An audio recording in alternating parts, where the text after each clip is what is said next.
संस्कृत भारती, विद्या भारती और हमारे सरस्वती शिशु मंदिर के जितने भी आयाम जो चलते हैं उनके हमारे मध्य भारत प्रांत के श्री निखिलेश जी महेश्वरी भाई साहब और श्री अद्भुत कार्य जिनके नित्य बने रहते हैं ऐसे विजय दुबे जी और उनके साथ में जो सब लोग टीम बना करके माता नर्मदा के चरणों में। और एक सबसे बड़ी दिव्य बात यहाँ ऐसी लगी, नर्मदा मैया की परिक्रमा, नर्मदानंद जी परिक्रमा कर रहे हैं और जब इस दिव्य धाम में आए तो स्वागत करने के लिए स्वामी नर्मदानंद जी खड़े। ये अद्भुत सहयोग था। और इस स्थान का नाम भी मां रेवा के नाम से ही रेवा सदन, यहाँ भी रेवा मैया, तो नर्मदा मैया का तो जो आशीर्वाद है प्रत्येक जनमानस के हृदय में विराजमान है। हम जिस सनातन संस्कृति की बात करते हैं, नित्य संस्कृति को, जीवन को रक्षण करना और संस्कृति को स्वयं को जीना, दोनों में भेद है। एक तो भोजन बनाता व्यक्ति अच्छे अच्छे व्यंजन बना सकता है, लेकिन उसकी क्षुधा जब ही शांत होगी जो स्वयं भोजन ग्रहण करेगा। हम पर उपदेश बहुतेरे, दूसरे को उपदेश करने में व्यक्ति खुश अपने आप को मान सकता और कुशलता भी हो सकती है उसकी, लेकिन जैसा हमारा कथन है तो करनी और कथनी दोनों एक हो जाए तो आज राष्ट्र के अंदर इतने प्रचारक लोग हमारे पूरे जीवन मातृभूमि के लिए समर्पित कर देते हैं, लेकिन वो लोग जब आपके बीच में आते हैं तो सबका हौसला बुलंद हो जाता है और जैसे ही बीच में से गए तो अपनी शक्ति भूल जाते हैं। फिर कोई जामन जी चाहिए हमको बल दिलाने वाला। हमें सनातन धर्म का यदि रक्षण करना है तो स्वयं को जागना होगा। हमें प्रचारक लोग हो या हिंदू धर्म के जितने स्वावलंबी कार्यक्रम चलते हैं उसमें कोई भी व्यक्ति ये सोचे कि फलाने व्यक्ति हमारे धर्म की रक्षा करेगा। सर्वप्रथम आपका क्या धर्म है, इस बात को हमको आना कि जब तक हम स्वयं अपनी रक्षा नहीं करेंगे, जब तक हमारी रक्षा कोई करने वाला नहीं। आपके सिर पे कोई लाठी मार रहा है, आप सोच रहे हमारा पड़ोसी मेरी आके रक्षा कर देगा, पड़ोसी लाठी को बचा लेगा। आपको हाथ ऊपर उठाना ही पड़ेगा। जब तक आप हाथ ऊपर नहीं उठाएंगे, जब तक आपकी रक्षा होने वाली नहीं है। वर्ण व्यवस्था में हमारे यहाँ कहते हैं कि वेद की ऋचा में एक श्लोक आता है, ब्राह्मणों समुखमासेत बाहु राजन्य कृतः ओरोहो दद्वेश्यः पदव्याम शूद्रो अजायत। तो वेद की ऋचा में क्या कह रहे हैं कि आपका जो शरीर है, इस शरीर के भी 4 भाग हैं। सुनिए, इसमें भाग 4 है। हमारा जो मुख है, मुखमंडल, इसको उपाधि दी है ब्राह्मण की, ब्राह्मणों से मुखवासी, अर्थात भगवान ने अपने भगवान के मुखारविंद से ब्राह्मण की उत्पत्ति, भगवान की भुजाओं से क्षत्रिय की उत्पत्ति और भगवान के पेट उदर से वैश्य की उत्पत्ति और भगवान के चरणों से शूद्र की उत्पत्ति हुई।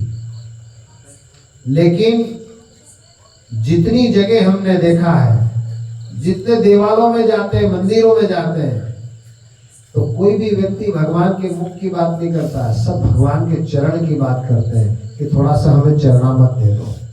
क्या दे दो? चरणामृत। और अमृत कहाँ हुआ? भगवान के चरण में अमृत हुआ।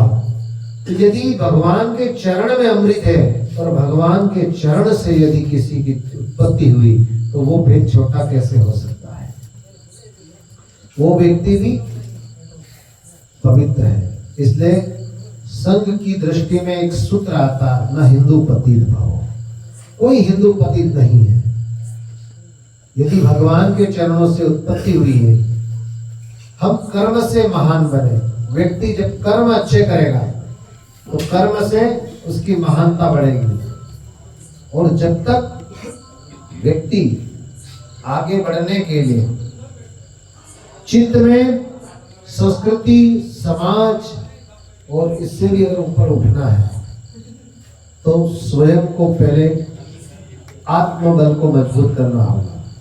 हम जब तक आत्मबल से मजबूत नहीं होंगे, जब तक कितने भी चिल्ला ले हम कि हमारी रक्षा कोई आके धर्म करेगा, धर्म की रक्षा हमें स्वयं को करनी पड़ेगी। इसलिए एक वेद में ऋचा में आता है कि धर्म रक्षिति रक्षक। धर्म की रक्षा हम करेंगे तो हमारी रक्षा निश्चित धर्म करेगा। आपने सतयुग के अंदर महाराजा हरिश्चंद्र का नाम सुना। महाराजा हरिश्चंद्र ने स्वप्न में सब दान दे दिया और स्वप्न की सारी संपत्ति दान दी हुई। वो अपनी भार्या तारावती से चर्चा कर ही रहे थे और सपने में जिन विश्वामित्र को उन्होंने दान दी थी वो सामने आके खड़े हो गए।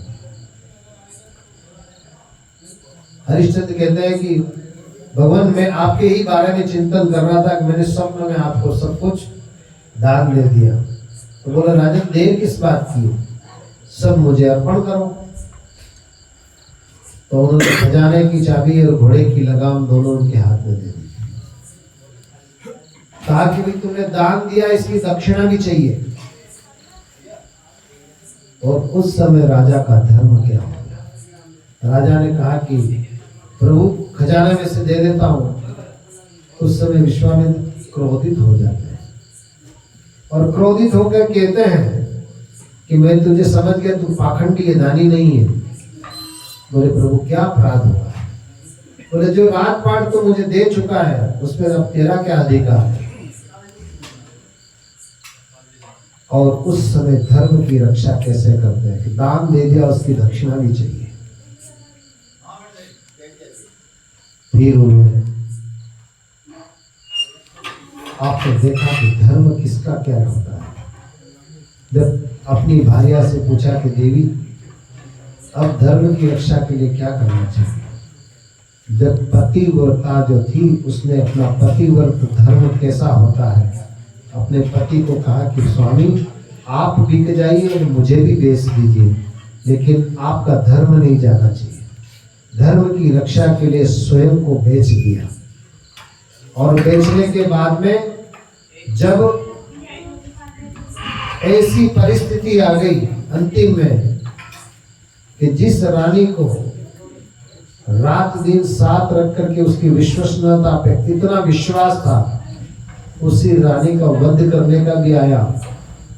तो सेवक का धर्म क्या होता है, वो सेवक धर्म भी हरिश्चंद्र महाराज ने बेखूबी से निभाया काशी में। हरिश्चंद्र घाट आज भी उनके नाम से जाना जाता है। जब उनके मालिक ने आके कहा डोम ने कि हरिया एक डाइन है जो बच्चे को खा रही है, और उस समय हरिश्चंद्र महाराज तलवार लेकर के रानी तारावती का वध करने जाते हैं। उस समय फिर धर्म आके रक्षा करता है और स्वयं धर्मराज प्रकट होकर के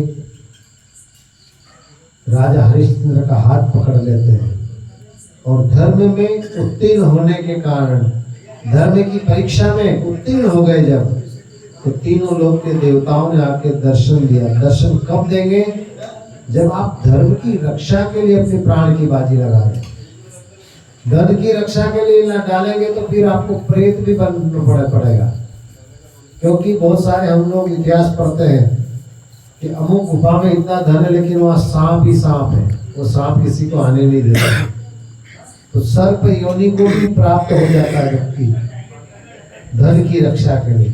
लेकिन यदि धर्म की रक्षा करी तो आपको ना तो पुनरुपि जन्मम पुनरुपि मन्नम जठरी जननी सहनम, न तो बार बार आपका आवागमन होगा और ना ही आप किसी संकट में पड़ेंगे। क्योंकि धर्म की रक्षा यदि आपने करी है तो धर्म रक्षित रक्षत, धर्म हमारी रक्षा जरूर करेगा।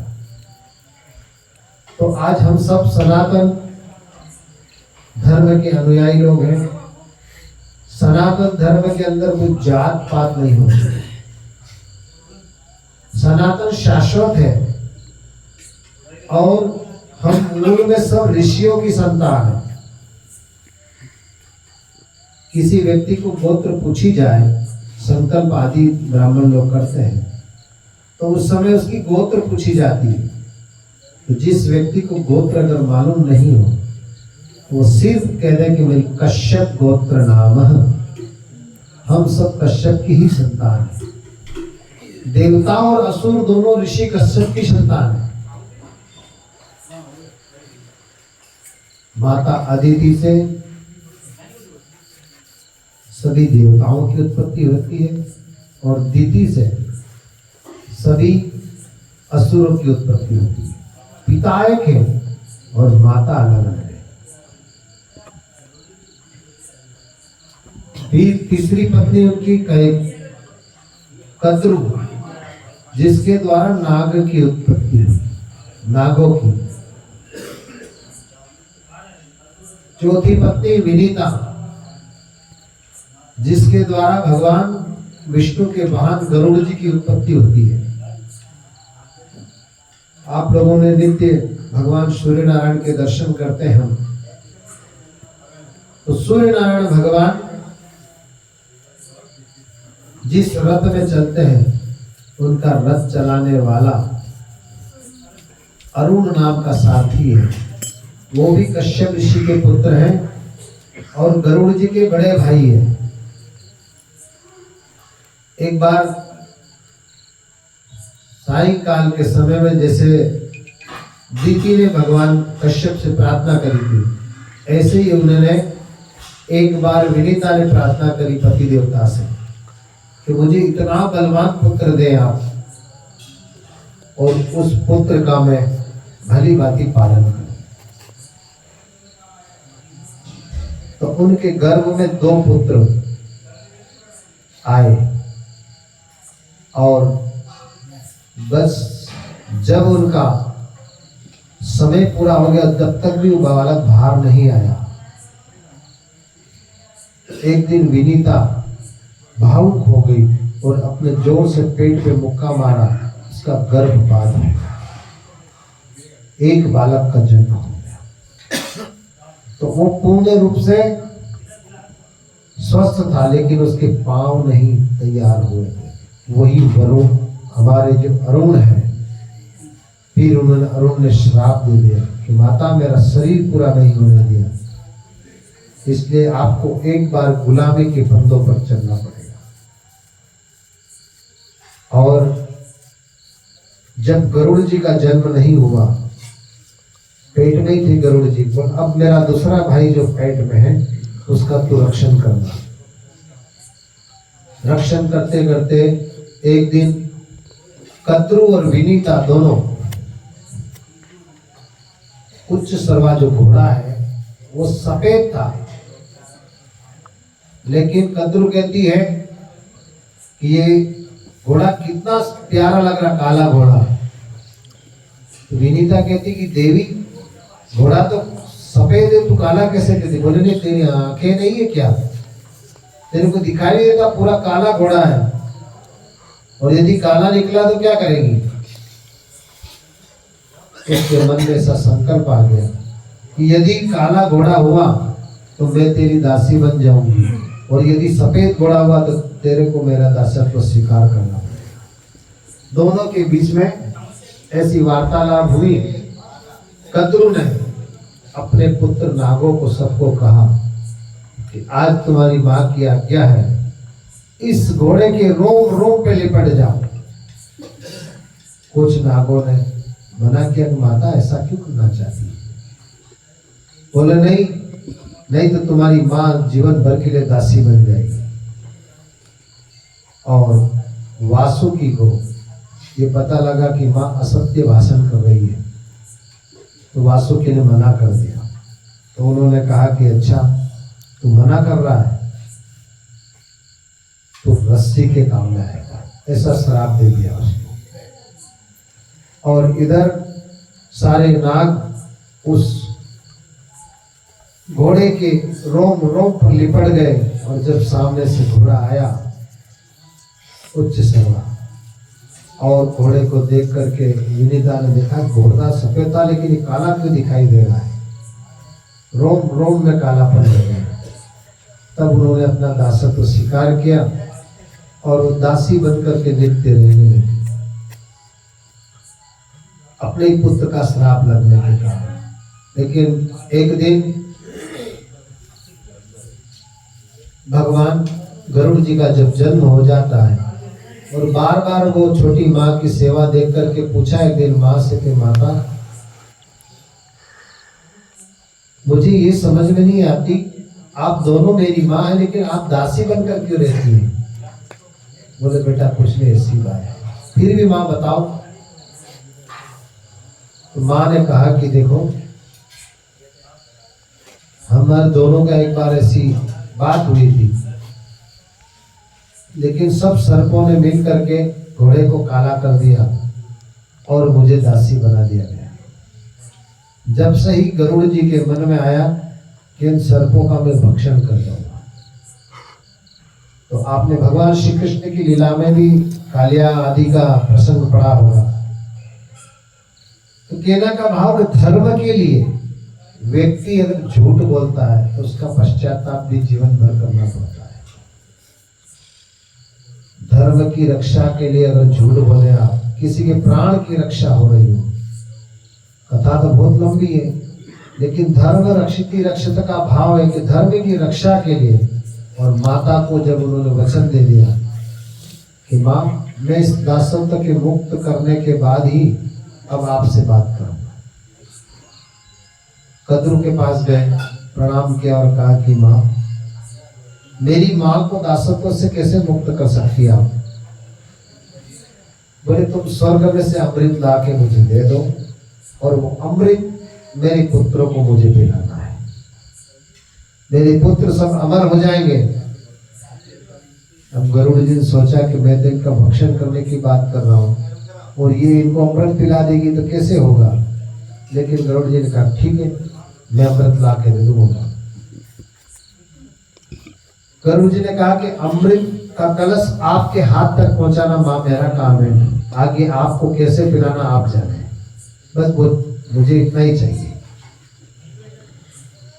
गरुड़ जी स्वर्ग में जब गए और अमृत कलश लेकर के जब चलने लगे तो सभी देवताओं ने उनको रोकने का प्रयत्न किया, लेकिन इंद्र के साथ युद्ध हुआ। इंद्र ने कहा कि प्रभु, इन नागों को यदि आप अमृत पिला देंगे ये तो बड़ा अनर्थ हो जाएगा, विष हो जाएगा पूरी पृथ्वी पे।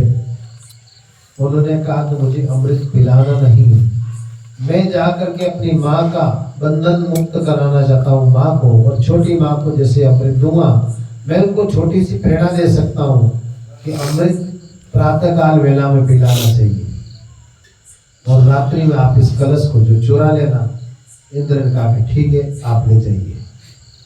वो अमृत कलश लेके आए और माता कद्रू के हाथ में देते हुए कहा, आज से मेरी माँ को आप दासत्व से मुक्त करो। उन्होंने कहा कि तथास्तु। वो दासी से मुक्त हो गई माँ। इधर माता कद्रू पूछती कि पुत्र बोले इसको पिलाने का विधान क्या है? बोले माता, ब्रह्म मुहूर्त में सूर्य उदय के समय में ये सभी भाइयों को अमृत पिला देंगे, आप तो सब अमर हो जाए। उन्होंने यज्ञशाला में उस कलश को रख दिया और इधर रात्रि में इन्होंने उसकी वापस से चोरी करवा ली। उस कलश को उठा करके स्वर्ग में वापस ले गए। कद्रू ने प्रातः काल देखा तो कलश नहीं है। अब सत्यवादी थे और सत्य भाषण करते थे गरुड़ जी। उन्होंने कहा कि माँ, मैं तो आपको कलश देने के बाद आपकी कक्ष में प्रवेश नहीं किया और मैं मेरे भाइयों के साथ ही था, वो नागों के साथ ही रह गए उस दिन रात को, ताकि नागों को भी विश्वास हो जाए। और इधर माता को किसी भी परिस्थिति में दासत्व से मुक्त किया। तो हम सब लोगों को भी अपनी भारत माता को दासत्व से तो मुक्त करना है तो हम सब लोगों को भी भारत माता के लिए सब प्रत्येक हिंदू को जागना पड़ेगा और अपनी माँ को मुक्त करने के लिए। ऐसा नहीं कि हम लोग 1947 में आजाद हो गए, आज भी हम गुलाम ही हैं। हमारे पास क्या स्वतंत्रता है? सर्कुलर है कर करके हम लोग सब बंधन में ही बंधे हुए हैं। तो जब तक हम धर्म की रक्षा के लिए आगे नहीं आएंगे तब तक हमारी सनातन संस्कृति जीवित नहीं रह सकती। कोई डेंगू कह देगा, कोई कह देगा कि राम तो जन्म नहीं लिया। तो ऐसी अनेक प्रकार के आक्रमण वाली जो भाषा है हमारे धर्म के ऊपर ये नित्य बढ़ती रहेगी। तो हम सब लोग आज जैसे नर्मदा मैया की प्रदक्षिणा के कारण सब लोगों का सम्मेलन हुआ है और सब एक जगह बैठ करके पुण्य सलीला मां नर्मदा की गोद में दिव्य धाम में बैठ करके सत्संग का आनंद ले रहे हैं। ये अवसर यदि नित्य बना रहे हम सब सनातन वासियों को माता की गोद से ही एक संकल्प लेकर के। हमारी संस्कृति कैसी है? यहाँ पहाड़ों को भी पूजन होता है, यहाँ नदियों की भी पूजन होती है, वृक्षों की भी पूजन होती है। ये संस्कृति को जीवित रखना है, सनातन शाश्वत धर्म को यदि पवित्र रखना है तो धर्म की जब बात आती है तो धर्म के लिए हमको कार्य करना है। राष्ट्र समर्पित नर्मदा प्रदक्षिणा सेवा यात्रा आपके दर तक जब पहुंची तो मन में एक ही भाव था कि जहां भी रात्रि विश्राम होगा एक ही मन में भाव कि कम से कम जिस गांव में हम रात्रि विश्राम करें उस गांव के लोग छोटा सा संकल्प कर लें कि पुण्य सलीला मां नर्मदा की गोद में हमारे गांव से किसी भी प्रकार का ना तो कोई पानी मैया जी में छोड़ा जाएगा और ना निर्माल्य विसर्जन करेंगे, क्योंकि पुण्य सलीला नर्मदा मैया जो है चेतन तरल ब्रह्म है। हम हमारे घर में जितना भी पूजा का सामान पुष्प आदि निकलते सब नर्मदा जी प्रवेश कर देते, जिससे हमको पुण्य की प्राप्ति होगी। आपको पुण्य की प्राप्ति तो नहीं होगी लेकिन मैया प्रदूषित जरूर हो जाएगी इससे। तो हम निर्माल्य विसर्जन ना करें, क्योंकि वो भी माँ है और माँ को चढ़ाया हुआ पर यदि आप चढ़ाते हैं, आपके घर में यदि एक फूल कहीं चढ़ाया हुआ है और प्रातःकाल देवताओं को वापस वो फूल नहीं चढ़ाया जाता, उसी प्रकार के मन में भाव रखें कि मैया नर्मदा जी भी जो है वो तरल ब्रह्म है और वो चेतन साक्षात मूर्तिमान देवी है। उसको हम निर्माल्य नहीं चढ़ाए और निर्माल्य जब विसर्जन करते हैं ना तो मैया की गोद में प्रदूषण के साथ साथ में उसमें अनेक प्रकार के जो कीटाणु होते हैं वो मैया के जल में प्रवेश कर लेते हैं। माँ की कृपा से मुझे भारतवर्ष में 22-23 राज्यों में भ्रमण करने का सौभाग्य मिला, लेकिन आज भी पुण्य सलीला मां नर्मदा जी जैसी कोई दिव्य धारा नहीं है जो इतनी शुद्ध है।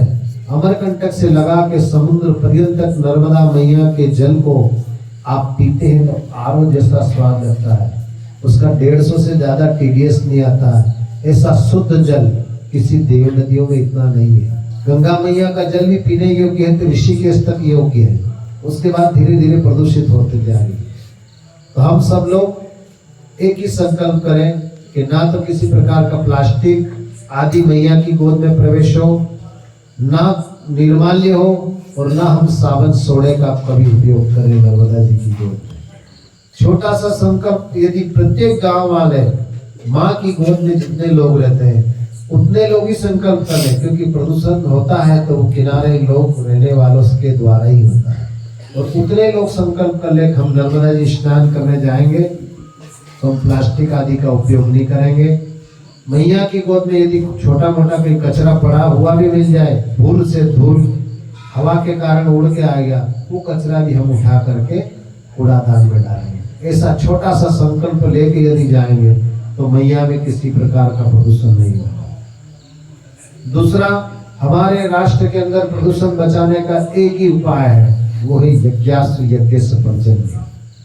यज्ञ के द्वारा मात्र 1 किलो गाय का घी गौ माता के रक्षण के हेतु हम लोग यदि यज्ञ करते हैं ना, 1 किलो गाय के घी में 1 टन ऑक्सीजन उत्पन्न होती है। उस ऑक्सीजन के द्वारा 1 टन ऑक्सीजन मात्र 1 किलो गाय के घी में प्राप्त होती है। और जहाँ अनेक दिन तक यज्ञ चलते हैं, 7 दिन, कोई 9 दिन, 21 दिन, वहाँ के वायुमंडल की गुणवत्ता आप पहले चेक कर लीजिए कितना प्रदूषण है, और 7 दिन बाद जाकर के चेक करवाइए, उतने एरिया का पूरा प्रदूषण नियंत्रित हो जाएगा। तो यज्ञ ही एक जगत में प्रदूषण बचाने का कारण हो सकता है, बाकी कोई कारण नहीं है कि हम प्रदूषण को नियंत्रित कर सके। और यज्ञ जब ही होगा जब गौ माता होगी, क्योंकि घी के बिना यज्ञ संभव नहीं है। तो गौ माता का रक्षण कैसे करें? यदि हमारी सनातन संस्कृति में 1 अरब लोग हैं और मात्र 10 करोड़ गोवंश है इस भारतवर्ष में, उस 10 करोड़ गोवंश में 10 परिवार में 1 गौ माता इससे आती है, और 10 परिवार के लोग इतना सा संकल्प ले कि मुझे 1 गौ माता का रक्षण करना है। आप गौशाला न खोले तो कोई बात नहीं, सिर्फ 1 परिवार में आपको दूध की भी आवश्यकता होती है, और 1 गौ माता का अगर भली बात ही आप भरण पोषण करते हैं। मैंने भी एक गांव में देखा, उस बछड़ी का नाम गौरी रखा है, वो 9 साल से दूध दे रही है बिना जले, जलती नहीं है, बस 2 लीटर दूध देती है, ज्यादा नहीं, लेकिन वो भी खल खूब खिलाते हैं उसको, घास तो जो हरी घास देते बढ़िया। 9 साल से वो गौ माता दूध दे रही, 2 लीटर दोनों टाइम 2-2 लीटर। आप प्रेम से सेवा कीजिए, गौ माता को दूध देना बंद नहीं करेगी, क्योंकि वैसे तो प्राय 10 महीने में गौ माता टूट जाती है, दूध देना बंद कर देती है। लेकिन 9 साल से मैं जब भी जाता हूँ उनके यहाँ, तो लेकिन गाय दूध दे रही अपनी गोरी, अभिषेक का दूध सुबह वहां से आ जाता है। तो हम प्रेम से यदि सेवा करें तो गौ माता हमें कभी भी निराश नहीं करेगी। तो कम से कम 1 परिवार में 1 गौ माता का हम रक्षण कर लेंगे, तो निश्चित ही गौ माता हमारे धर्म के साथ साथ इस पर्यावरण को शुद्ध करने में हमारी मदद करेगी। और ये जो बढ़ता प्रदूषण का कारण होता जा रहा है, हम जहरीली दवाइयों की, आज पहले छोटी सी बुखार की गोली खा ले आदमी तो 12 महीने तक बुखार नहीं आता था, और अब गोली का असर नहीं होता। उसका कारण है कि दूषित अनाज हम ग्रहण कर रहे हैं, इतनी प्रकार के कीटनाशक दवाइयों का उपयोग किया जा रहा है। इस सब दवाइयों के अंदर जहरीली जो असर होता है वो सब अन्न के अंदर आ जाता है, और अन्न जो हम खा रहे हैं उसके द्वारा हमारे शरीर के अंदर जो प्रतिविरोधक शक्तियां थी वो धीरे धीरे समाप्त होती जा रही है। तो हमें जैविक खेती की ओर आना होगा। भले आप 50 एकड़ की जमीन आपके पास है, तो कम से कम घर खाने के लिए तो 2 एकड़ भूमि हम पूरी ऑर्गेनिक कर लें, ताकि हम स्वस्थ रहेंगे तो संसार हमारे लिए कार्य करेगा। हम ही स्वस्थ नहीं होंगे, अरबों रुपए की आपके पास संपत्ति हो, और यदि आपका शरीर साथ नहीं दे रहा तो संपत्ति आपके कोई काम में आने वाली नहीं। तो हमारा जीवन मातृभूमि के लिए समर्पित हो, और ऐसी गौ माता का रक्षण करने के लिए हमें जैविक खेती के लिए गौ माता कितनी उपयोगी है। हमें जीवामृत गौ माता के गोमूत्र और गोबर से प्राप्त हो सकता है। पंच पल्लवों के द्वारा कीटनाशक दवाइयों का उपयोग हम कर सकते हैं। इस प्रकार से 5 प्रकार की पत्तियां ले लें। 10 किलो गोमूत्र में आधा किलो आंकड़े की पत्ती, आधा किलो रतनजोत की पत्ती, नीम की पत्ती, सीताफल की और बेसरमी की, ये 500 ग्राम पत्ती तोड़ करके 5 प्रकार की पत्तियां 10 लीटर गोमूत्र में डाल करके उसको बॉईल करें, और बॉईल करते करते 5 लीटर ले जाए। आपका 2000 रुपये लीटर की दवाई काम नहीं करेगी, इतना काम वो पत्ते की दवाई करेगी। उसमें मात्र 1 पंप में हमको 500 ग्राम दवाई डालनी है 16 लीटर में। आपका जो उपयोग आप एक बार कीटनाशक दवाइयां करते हैं, ऐसा उपयोग इसको करके देखिए। और इसको एंटीबायोटिक बनाने के लिए इसमें 100 ग्राम हल्दी डाल दीजिए, 10 ग्राम हींग डाल दीजिए। आपको किसी भी प्रकार का फल अगर छोटा रह रहा है, फल को भी बड़ा करने की क्षमता इसके अंदर है। हम जैविक खेती के साथ साथ ऑर्गेनिक खेती, गौ माता का इतना उपयोग है, हम गौ माता का रक्षण करके इन सब चीजों का लाभ ले सकते हैं। और पुण्य के लिए गौ माता की सेवा करेंगे तो भगवान श्री कृष्ण की भी भक्ति हमें प्राप्त होती है। दूसरा, जिस दिन आपका जन्मदिन हो, उस दिन छोटे बच्चों को हम सनातन संस्कृति के उन आयाम को, जैसे गीता का कोई 2-4 श्लोक बच्चों को सिखाए। जिस दिन बच्चों का जन्मदिन हो उसके द्वारा वृक्षारोपण कराएं, उस दिन गौ माता को चारा डलवाएं। लेकिन जो पाश्चात्य सभ्यता है, जो सनातन संस्कृति की हमारी सभ्यता को हम दीप प्रज्वलन करने की जो हमारी परंपरा है, उसको छोड़ते जा रहे हैं, हम मोमबत्ती बुझा रहे हैं। जिस दिन आपका बच्चा का जन्मदिन हो उस दिन आप घर में 21 दीपक ले लीजिए और 21 दीपकों में 5-5 दीपक चारों दिशा में स्वास्तिक जैसे रूप में रख दीजिए और एक बीच में बड़ा दीपक रखिए।